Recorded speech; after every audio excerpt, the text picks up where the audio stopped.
Hey YouTube, my name is Christy Keaton, and I'd like to tell you a little bit about my real estate journey and why I made this channel. So let's get started. Who am I? I am a mom. I'm an OMA. I'm a dog mom. I'm a real estate investor. I have been dubbed a networking boss and an underwriting specialist. I love numbers. What can I say?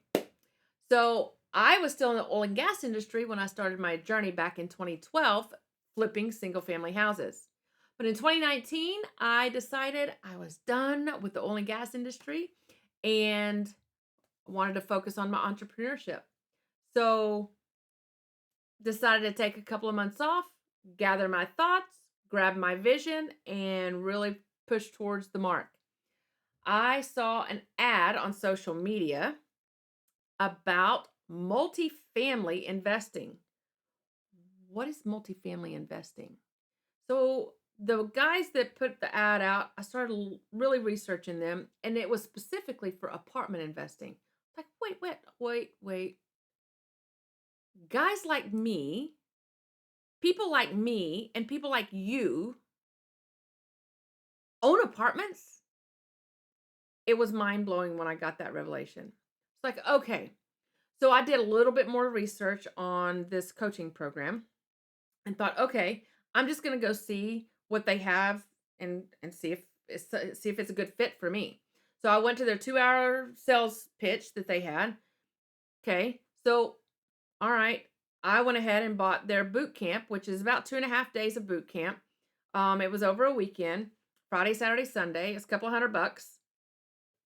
I went and it blew my mind. The guy teaching, um, he and his partner closed a deal on Friday, and they brought in a check on Saturday for over $400,000 for an acquisition fee that they had gotten. It was mind blowing to me. I didn't understand that, but I did understand that he did the thing that I wanted to do. So I was like, all right, I'm in. Where do I sign up? I'm getting the coaching program. I'm going to figure this out. So I bought the coaching program and started really learning what I needed to do. So the very first thing that you learn in multifamily is networking and that it's a relationship business, and it's true. Um, it's more about relationships than it is the actual deals, to be honest with you. So I started networking. The very first tip that I can give you today is building relationships is a must. And going to meetup groups, anything to do with real estate investing, meetup groups, conferences. If there's a real estate investing dinner, get yourself in there if you're able to, because there's where you start building relationships.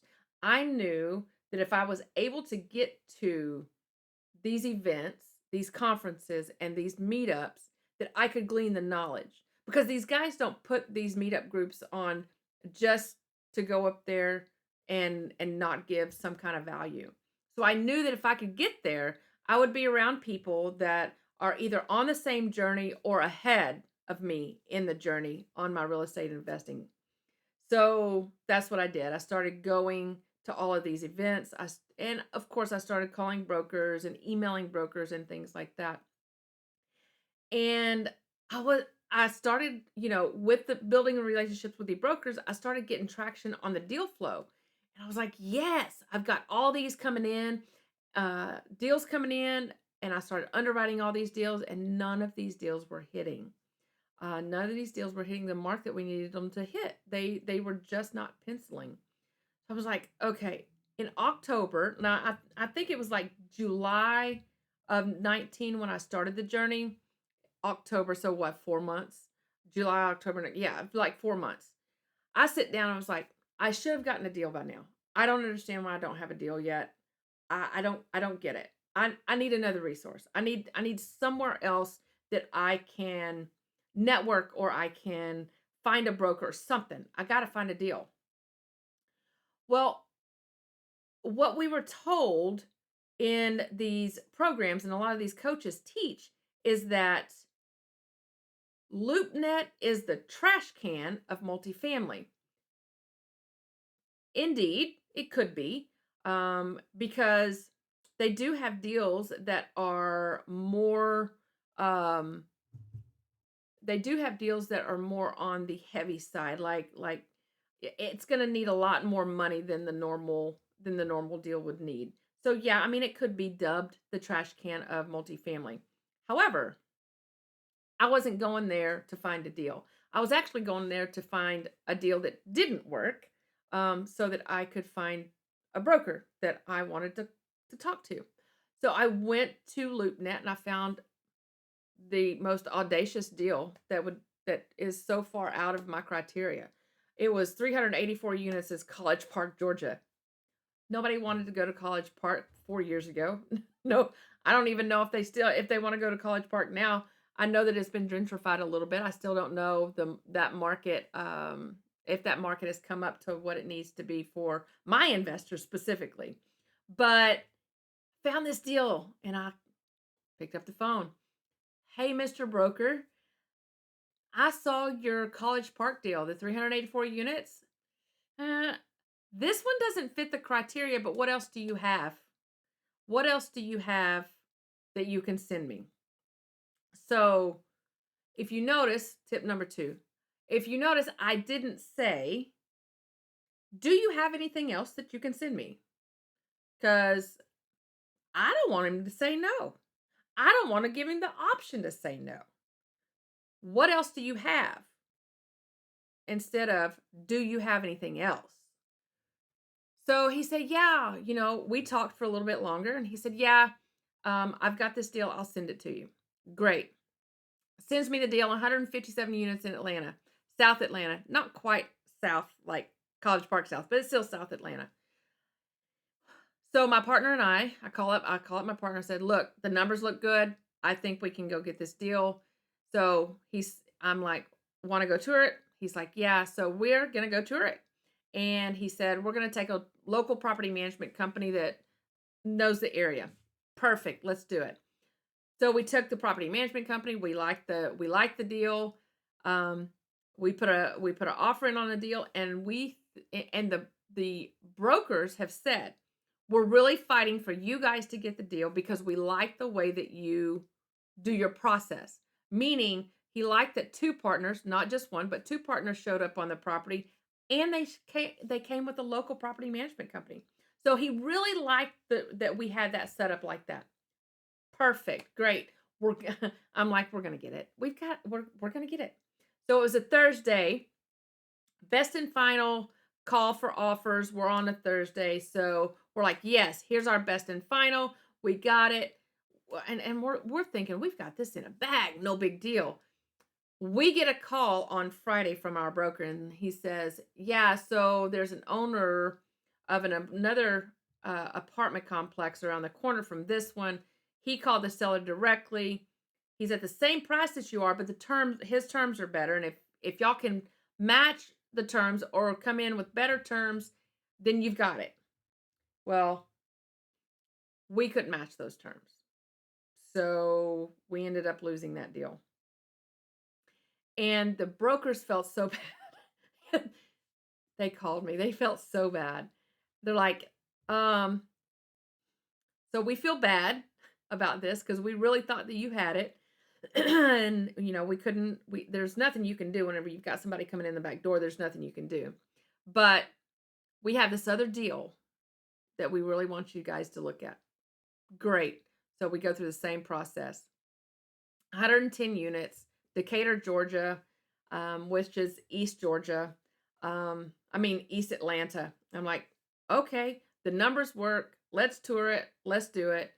So we ended up making an offer and we got the offer accepted and we ended up closing the deal on January 26th of 2021. And I'll tell you the story about that. Um, the first deal is always the best one, right? There'll be a video about that first deal soon. But let me back up a little bit and get you to remember the timeline. I started in mid of 19 and I didn't close my first deal until 18 months later, January of 21. So I was in a hurry to get one done, but it's not one of those things that you can hurry. You can't rush relationships. When you start trying to rush relationships, that's when the relationship ends, and you don't want to do that. So really cultivate your relationships. Make sure that you keep in contact with them, those type of things. But after we closed that deal, the same broker, by the end of December, we had closed a total of 430 units and over 36 million in assets with the same broker. That's a relationship. Definitely a relationship.